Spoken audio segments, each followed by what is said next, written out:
So as we know, UFC Vegas this Saturday is coming up. It's a fight night between Derek Lewis and Sergey Spivak. As we all know, this should not be a main event in 2023.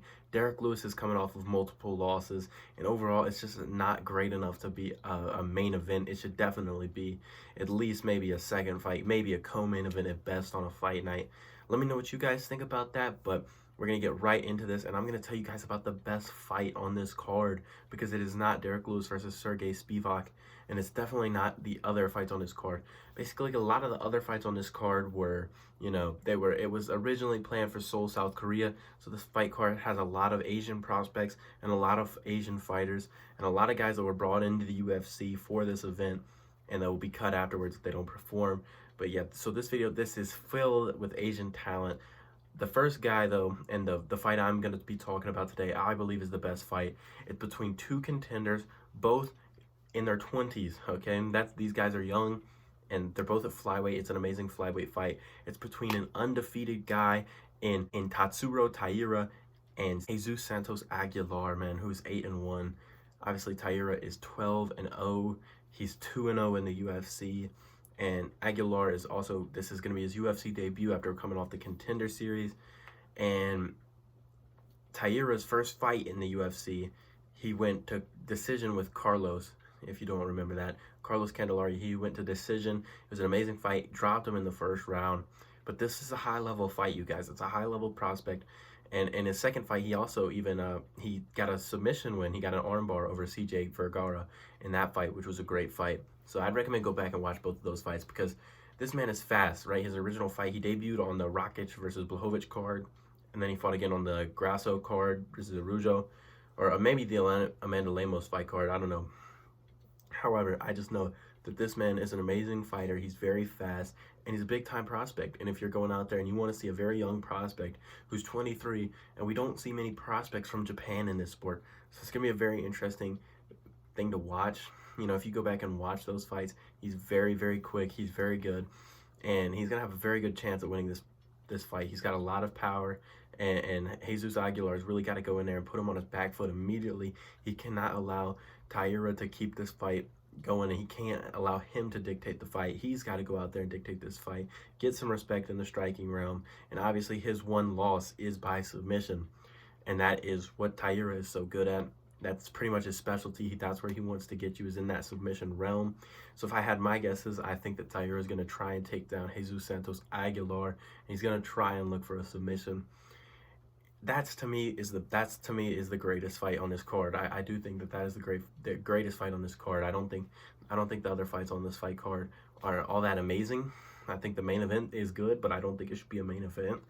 I don't think that in 2023 Derek Lewis should be headlining a main event of a fight night. I get it. He's a fan favorite, you know what I mean? He's loved by a lot of people, and he's done a lot for the sport, most knockouts in heavyweight history. But he just should not be headlining a card in 2023. And I think that the sentiment around this card is kind of the same. I think everybody kind of agrees. He's really just kind of keeping us afloat until we're all looking forward to that UFC 284 card in Perth. But this just feels like UFC Apex, small tier event.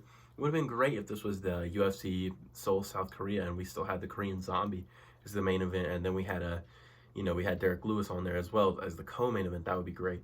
That's the fight that I'd like to see. I'd like to see Giga Chikadze versus the Korean Zombie in Seoul, South Korea, and then have Derek Lewis versus Sergey Spivak co-main event. I think that would be a great fight. And then obviously have all these Asian prospects a little bit lower down on the card. There are some good fights on this card, there really are, but I think I've highlighted the best on the card. I think, again, that first fight is going to be the one that you're going to want to watch. Don't miss this fight card. Also, by the way, this fight card takes place at midnight is when the main card starts, so it's going to be a little weird. I think that's kind of for the Vegas people, because normally, in Vegas, they fight, I guess it's 6 o'clock in Vegas, because actually, no, no, because main cards normally start at 10 in the East Coast, right? And on the West Coast, that would be 7 o'clock. And obviously, this is a fight night, so it's not exactly a pay-per-view fight card. So it's obviously going to be a different kind of timing anyways, because sometimes they do these at weird times. But the 12 o'clock start time for the people on the East Coast is crazy. I don't know if I'm going to be able to stay up for 5 fights on a main card. I don't know, man. That's gonna be wild. That's gonna be like a 3 in the morning main event, maybe. I'm gonna feel like I'm a European supporter. I don't know about that one. The European people are actually gonna be able to wake up and see the fight at like at 8 in the morning, probably. I think it would be. I think this fight card is gonna go till about 3 a.m. So if my video comes out pretty late on Sunday, I'll have a reason because I'm gonna be up late Saturday night watching this fight card, man. It's gonna be kind of wild. I'm excited to see how it is though at that late hour. You know, there's a lot of people talking trash about it. A lot of people aren't gonna watch this fight card, which I totally get, man. It's gonna be kind of crazy. But then we're gonna be repaid again.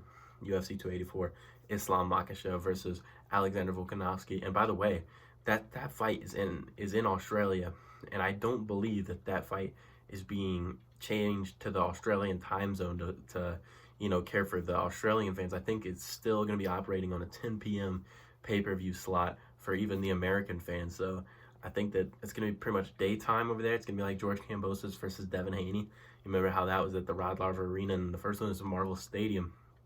Both of those took place in the daytime over there in Australia, and it took place and it broadcasted here at nighttime in the US. So that's how I think that the UFC 284 card is going to be. So they're going to be kind of like, we're going to be going to bed after that card, and they're all going to be staying awake.